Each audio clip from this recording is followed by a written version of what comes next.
Atëherë faleminderit shumë gazetorët të nderuar. Jemi këtu në një promovim të një rrugë tjetër, që po bëhet një rrugë e re që lidhet Sofalin me Kolovicën. Vetëm shiri të qarkullues është 6 metra, ka trotore në të dy anët e rrugës, 1.5 metra njëra anë, 2 metra në anën tjetër. Gjithashtu kemi shtigjet e biçikletës që është gjithashtu 2 metra. Një rrugë që është investuar 2.5 milion euro, 1 milion euro e gjys nga Ministria e Infrastrukturës, pra nga Qeveria Kurti.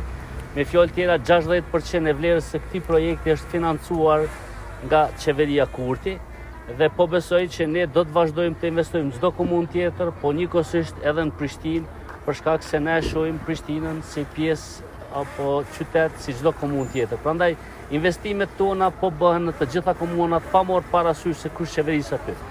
Nuk duhet harru se këto investime gjithashtu vinë për shkak se është bërë një angazhim i madh i aktivistëve tonë, qendrave tona që i kemi këtu në Prishtinë, e kemi këtu edhe aktivistin, por edhe kandidatin për deputet, zotin Ilir Kërçeli, që bën një punë shkëlqyeshme. Prandaj është një punë e përbashkët, ne po vazhdojmë me ndihmu komunën e Prishtinës dhe kemi edhe projekte tjera që jo shpesh po morrin lajmin. E sa për informacionin tuaj, unë vetëm thjesht shpejt ju tregoj që përveç kësaj rruge ku kemi investuar 60%, pra 1.5 milion euro, është vazhdimi i rrugës Bajram Tahiri me 4 korsi, 2.5 milion euro projekti, 1.4 milion euro është investim i Ministrisë Sonë. Ky që në rrethin e Lakrishtës, pra ndërlidhja unosës së qytetit me rrugën Prishtinë-Fushkosov-Mitrovic dhe rrotullimi, Komuna e Prishtinës 4 milion euro, financimi nga ne është 1.4 milion euro. Pra gjithsej vlera këty në kontrollave është 9 milion euro, 4.3 milion euro është nga Ministria jonë, ose 47%. Pra goti gjysma e mjeteve të rrugëve që po bëhen në Prishtinë vinë nga mjetet që ndohen nga Qeveria Kurti, përkatësisht nga Ministria e Infrastrukturës dhe Transportit. Ju falenderoj shumë për prezencën tuaj dhe ne do të vazhdojmë me punë të mira pa marrë parasysh pengesave dhe propagandës që bëhet. Faleminderit. Një pyetje më. Sa i përket autostradës Prishtinë-Gjilan, ju si ministër nuk keni deklaruar fare rreth këtij projekti. Çfarë është duke ndodhur me ta dhe kur pritet në përfundim? Siç e thash, ne jemi këtu për të promovuar rrugën Kolovic-Sofali, një investim jashtëzakonshëm e shumë i rëndësishëm. Kur shkojmë Gjilan, atje do t'i deklarojmë edhe çështje tjera dhe rrugë tjera.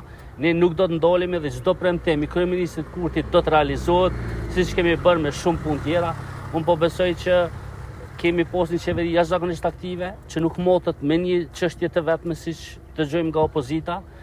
Pra nuk mund të flasim për një send për shkak se ne kemi pas, e kemi ndihmu policinë, e kemi ndihmu ushtrinë, e kemi ndihmu fermierin, e kemi ndihmu nënat, fëmijët. Pra është sikur puna e volës së detit me e çu këtë popullin bashk që zhvillohemi bashkarisht.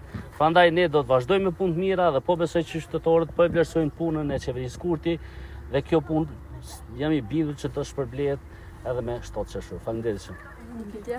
Me qenë se sot përruhet kjo rrugë, se nuk ka përfunduar ende e gjitha. Jo, rruga ka përfunduar e gjitha, janë disa elemente të vogla që do të mbesin në fund, por gjatë ditës, sipas operatorit ekonomik, gjatë ditës kjo rrugë do të përfundojë e tërë. Faleminderit. Po them